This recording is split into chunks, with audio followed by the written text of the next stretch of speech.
Hello and welcome to workersrightscentre.ie, brought to you by SIPTU. So today's video we're going to talk about public holidays. So there are 10 public holidays per year. Now the full list can be found online obviously, but some examples would be the August bank holiday, Easter Monday, Christmas Day, St. Patrick's Day and so on. Now, from 2022 onwards, we actually have a 10th public holiday, which is St. Bridget's Day, named after St. Bridget.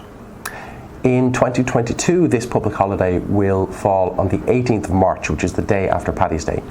But after that, from 2023 onwards, the public holiday, Bridget's Day, will be on the first Monday in February, except in cases where the 1st of February is a Friday.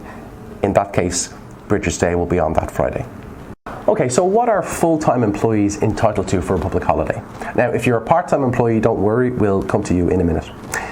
If you are a full-time employee and you work on the public holiday, or you would normally work on the public holiday, then you are entitled to either a paid day off on the public holiday or an extra day's pay. Alternatively, you could get a paid day off at another time. So for example, an extra day of annual leave, or a paid day off within a month of the public holiday. But in summary, you're entitled to either a paid day off or an extra day's pay. But what if you don't normally work on the day that the public holiday falls on? So public holidays can fall on any day of the week, but let's just use an example of when it falls on a Monday. So if you don't normally work on Mondays, then you are still entitled to an extra day's pay or a paid day off.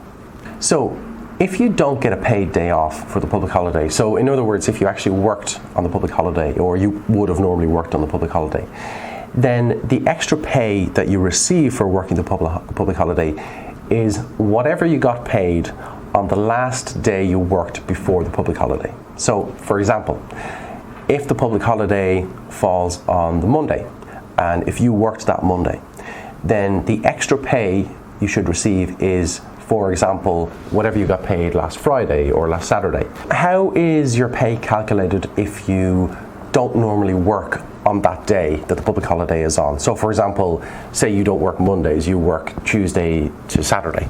So if you work Tuesday to Saturday as normal and you don't get a paid day off, then you're still entitled to an extra day's pay, and your extra pay is calculated at 1/5 of your normal weekly pay. Now, these two different ways of calculating it, now they might work out the same for some workers, but not for everybody.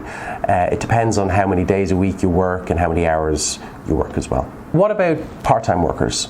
So if you're a part-time worker, then you may be entitled to the same as full-time workers. So an extra day's pay or a paid day off. But you have to have worked enough hours in the weeks leading up to the public holiday.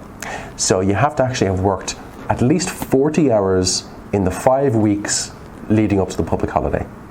If you haven't worked at least 40 hours in those 5 weeks, then you're not entitled to this. What about extra benefits for public holidays? Now, so far we've been talking about your statutory rights, so the bare minimum that applies to everybody.